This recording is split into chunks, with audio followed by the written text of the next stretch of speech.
జ్వాలాద్వీపం 4వ భాగం. ఈ చందమామ కథ మీకోసం.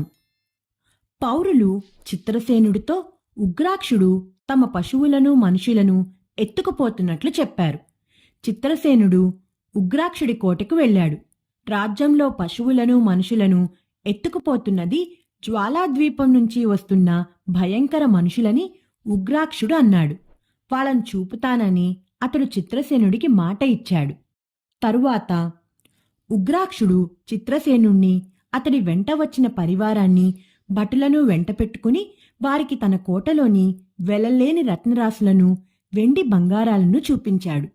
ప్రపంచం పుట్టినప్పటి నుంచి ఆనాటి వరకు రాక్షసులు వాడిన వివిధ రకాల ఆయుధాలు, విచిత్రమైన శిరస్త్రాణాలు చూసి చిత్రసేనుడు చాలా అబ్బురపడ్డాడు.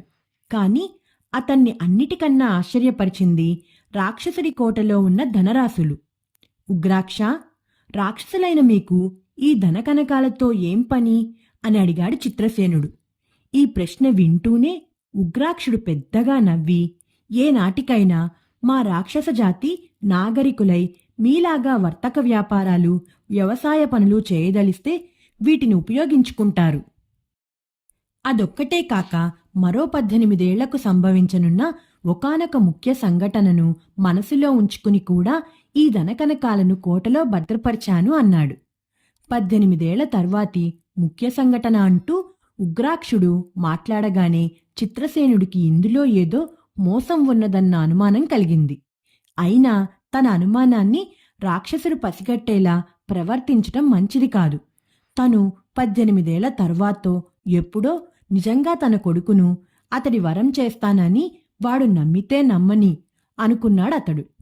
చిత్రసేనుడు రాక్షసుడి కోటలోని అద్భుతాలన్నీ చూసే లోపల సూర్యాస్తమయం అయ్యింది.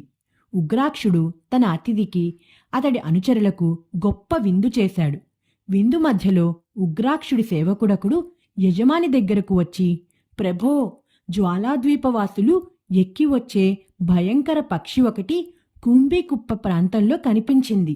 అక్కడ కాపలా వాళ్లు మంటలు వేసి ఆ సంగతి తెలియపరిచారు అన్నాడు. సేవకుడి మాటలు వింటూనే ఉగ్రాక్షుడు అదిరిపడి, చిత్రసేనా, మనం త్వరగా బయలుదేరడం మంచిది. నీ రాజ్యంలో ప్రజలను ఎత్తుకుపోయే మహాక్రూరుల్ని నీకు చూపెడతాను అన్నాడు. అందరూ క్షణాల మీద భోజనాలు చేసి ఉగ్రాక్షుడి వెంట బయలుదేరారు. ఉగ్రాక్షుడు తన వెంట చిత్రసేనుణ్ణి, కొద్దిమంది ఆయుధదారులైన తన సేవకుల్ని తీసుకుని తతిమావారిని తన అనుచరుల వెంట మరో దిక్కుగా పంపాడు. ఉగ్రాక్షుడు చిత్రసేనుడు కోట వదిలి తూర్పు దిక్కుగా కొంత దూరం అడవిలో నడిచేసరికి హఠాత్తుగా కోటవైపు నుంచి పెద్ద రెక్కల చప్పుడు, కీచుమనే వికృత ధ్వనులు వినిపించాయి. అందరూ చెట్ల మధ్య ఆగి కోటకేసి చూశారు. కోట మీద వలయాకారంగా రెక్కలు చాచిన కొన్ని వింత ఆకారాలు ఎగురుతున్నాయి. కోట రక్షకులైన రాక్షసులు పొడుగాటి దివిటీలు గాలిలోకి ఎత్తి కేకలు పెడుతూ అవి కిందకి దిగకుండా భయపెడుతున్నారు. ఉగ్రాక్ష, ఈ వికృతాకారాలు భయోత్పాతం కలిగించేలా ఉన్నవే. అవి నీ కోట మీద దిగి దాన్ని ఆక్రమించుకోవాలని ప్రయత్నిస్తున్నవా అన్నాడు చిత్రసేనుడు.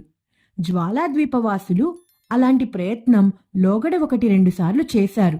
కాని నా సేవకులు పెద్ద పెద్ద కాగడాలు, ఈటెలు ఉపయోగించి ఆ భయంకర పక్షులపై స్వారీ చేస్తున్న ఒకణ్ణి కింద పడగొట్టారు. వాణ్ణి గానుగకు కట్టి 4-5 చుట్లు తిప్పేసరికి తను ఎక్కడి నుంచి వచ్చింది చెప్పాడు. కాని తతిమా వివరాలు తెలుసుకునే లోపలే వాడు చావటం జరిగింది. వాడి అనుచరులు నా మీద పగ తీర్చుకునేందుకు ప్రయత్నిస్తున్నారు. అంతే, వాళ్ళు సాహసించి కోటలో దిగరని నా నమ్మకం అన్నాడు ఉగ్రాక్షుడు. ఉగ్రాక్షుడు మాటలు ముగించకముందే ఆ చుట్టుపక్కల గల చెట్టు చేనులు గాలికి ఊగిపోయాయి. ఆ వెంటనే గుండెలవిసేలాంటి భీకర ధ్వనులతో 2 పక్షులు అల్లంత వెడంలో కిందకి దిగాయి. వాటి వీపుల మీద నుంచి పులి చర్మాలు ధరించిన 4 మనుషులు దిగారు. వెంటనే ఉగ్రాక్షుడు చిత్రసేనుణ్ణి, తన అనుచరులను ఒత్తుగా ఉన్న చెట్ల చాటుకు తీసుకుపోయాడు. వింత పక్షుల నుంచి దిగిన మనుషులు నేలబారున పడుకుని చుట్టూ చెట్లలోకి కొద్దిసేపు జాగ్రత్తగా పరీక్షించి చూసి తరువాత లేచి ఏవో సంప్రదించుకుని ముందుకు నడిచారు. వారి వెనుకగా రెక్కలు అల్లాడిస్తూ పక్షులు బయలుదేరాయి. నిజానికి రెక్కలున్నా వాటిని పక్షులనేందుకు వీల్లేదు. వాటి ముక్కులు దాదాపు 3 అడుగుల పొడవున్నవి. ముక్కులు తెరిచినప్పుడల్లా వాటి నోళ్లలో పులికోరల్లాంటి పళ్ళున్నవి.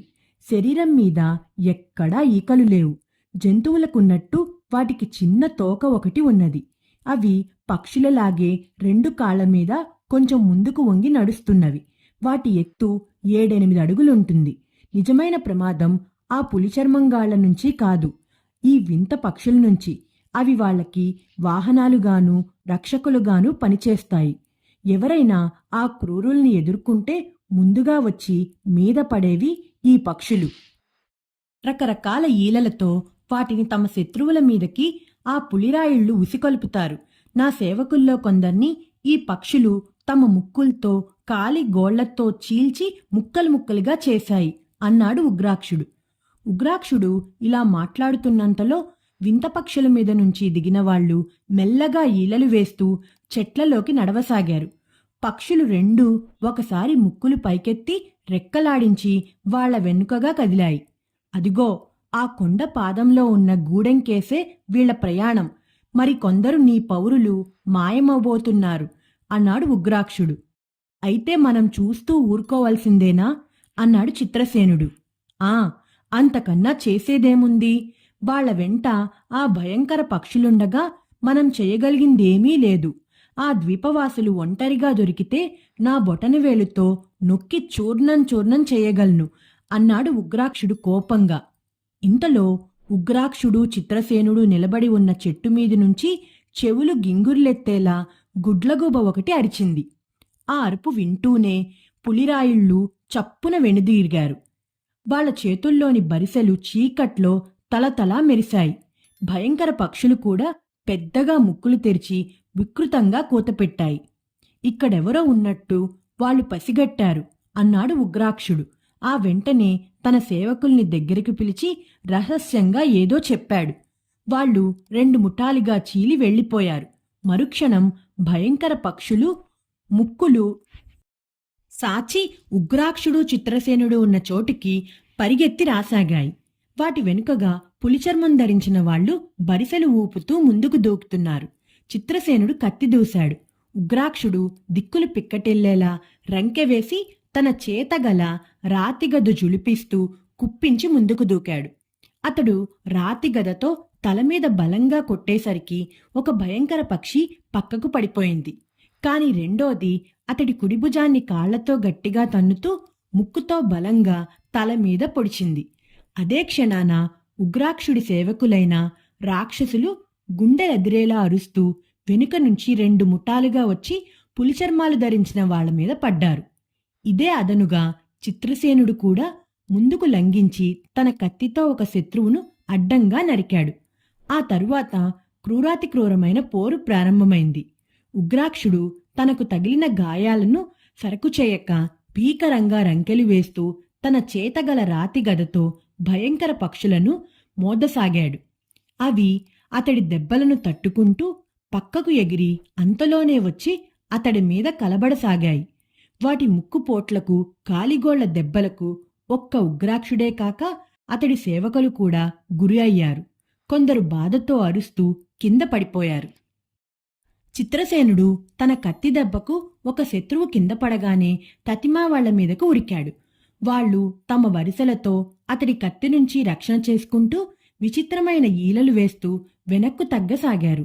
వాళ్ళను చుట్టుముట్టాలన్న ప్రయత్నం పక్షులు అడ్డురావటంతో చిత్రసేనుడికి ఉగ్రాక్షుడి అనుచరులకు సాధ్యం కాలేదు. అవి తమ రెక్కలతో ముక్కులతో కాళ్లతో వారిని చితకబాదుతూ తమ యజమానులతో పాటు వెనక్కు వెళ్లసాగాయి. ఇది చూసిన ఉగ్రాక్షుడు భయంకరంగా గార్జిల్లుతూ రాతి గదను 2 చేతులతో రివ్వురివ్వుమని తిప్పుతూ ముందుకురికాడు. ఆ సరికి చావగా మిగిలిన శత్రువులు 3 పక్షుల రెక్కల మీదకి ఎగబాకారు. వాళ్ళు కీచుమంటూ పెద్దగా ఈలవేయగానే పక్షులు గాలిలోకి లేచాయి. ఉగ్రాక్షుడు రాతిగదను గాలిలో గిర్రున తిప్పి వాటికేసి విసిరాడు. ఆ ఊపుకు అతడు వెల్లకిలా పడిపోయాడు. బాణంలా మీదకి వస్తున్న గదను ఒక భయంకర పక్షి ముక్కుతో గట్టిగా పొడిచింది. ఆ వెంటనే రాతి గద దబీమంటూ కింద పడిపోయింది. గాయాల వల్ల రక్తం వరదలై పారుతూ కింద పడి ఉన్న ఉగ్రాక్షుణ్ణి చిత్రసేనుడు సమీపించి, ఉగ్రాక్ష, ప్రాణాపాయకరమైన దెబ్బలేమీ తగలలేదు కదా అని అడిగాడు. ప్రాణాపాయమా అంటూ ఉగ్రాక్షుడు బాధతో మూలిగి, ప్రాణాపాయం ఏమీ లేదు, బహుశా 10 రోజుల పాటు మంచం పట్టవలసి వస్తుంది. నా సేవకులు ఎంతమంది చచ్చారు అని అడిగాడు. 2 భయంకర పక్షులు ముక్కులతో చీల్చివేశాయి.